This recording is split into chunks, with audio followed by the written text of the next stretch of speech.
ہو رہا ہے سب کچھ اللہ کی مرضی سے، اور یہ میں اپنی طرف سے نہیں کہہ رہا، قرآن کہتا ہے ما اصاب من مصیبت الا باذن اللہ، تم پر کوئی مصیبت نہیں آتی مگر اللہ کے اذن سے، اللہ کی مرضی سے۔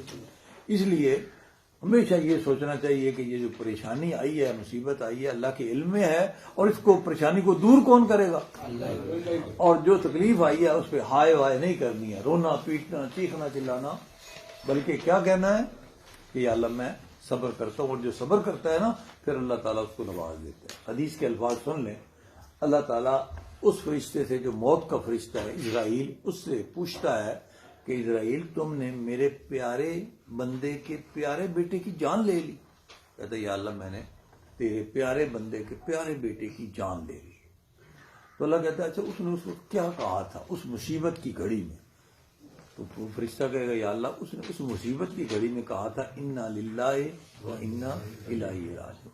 تو اللہ کہے گا اچھا میرے اس بندے کا گھر بنا دو جنت کے بیچوں بیچ، اور اس کے اوپر بورڈ لگا دو، اس کا نام رکھ دو بیت الحمد، یہ اس بندے کا گھر ہے جو بڑا صبر کرنے والا ہے۔ مشکل کام، وہ جس پر پڑے وہ بہتر جانتا ہے، لیکن اللہ کا حکم یہ ہے کہ آپ نے صبر۔ اسی طرح آپ کا فیصلہ یہ ہے کہ میں نے جی حق کا ساتھ دینا ہے، حق پارٹی کا ساتھ دینا ہے، حقدار لوگوں کا ساتھ دینا ہے، چاہے وہ قیامت تک کے لیے ان کی جیت ہو یا ہار ہو۔ ہم نے ایک فیصلہ کیا، پتہ چلا کہ جی آپ کا تو ساتھ ہی کوئی دینے والا نہیں ہے، لیکن آپ نے اللہ آپ کو اجر اور ثواب مل جائے گا۔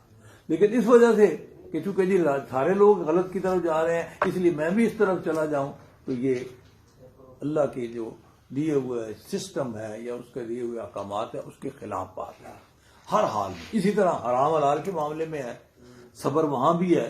جب میں نے پہلی دفعہ پڑھا تو میں بڑا حیران ہوا، لیکن پتہ چلا نہیں اعلیٰ درجے کا صبر ہے کہ دیکھ رہے ہیں کہ اس نے بھی مال بنا لیا، اس نے بھی مال بنا لیا، وہ کروڑ پتی ہو گیا، اس نے گھر بنا لیا، اس نے یہ ہو گیا، حرام کمائی سے۔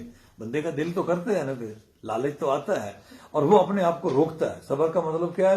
روکنا۔ وہ کہتا ہے نو ساری دنیا بنا لے غلط طریقے سے، میں نے یہ کام، یہ صبر اعلیٰ درجے کا صبر ہے۔ اسی طرح حق کے راستے پر چلتے ہوئے اگر ہجرت کرنی پڑے، اگر تکلیفیں آئیں، اب وہ برداشت کرتا ہے، یہ صبر ہے۔ تو یہاں اللہ فرما رہا ہے والذین صبروا ابتغاء وجہ ربہم، یہ وہ لوگ ہیں جو صبر کرتے ہیں اللہ کے چہرے کو خوش کرنے کے لیے، اللہ کی رضا حاصل کرنے کے لیے۔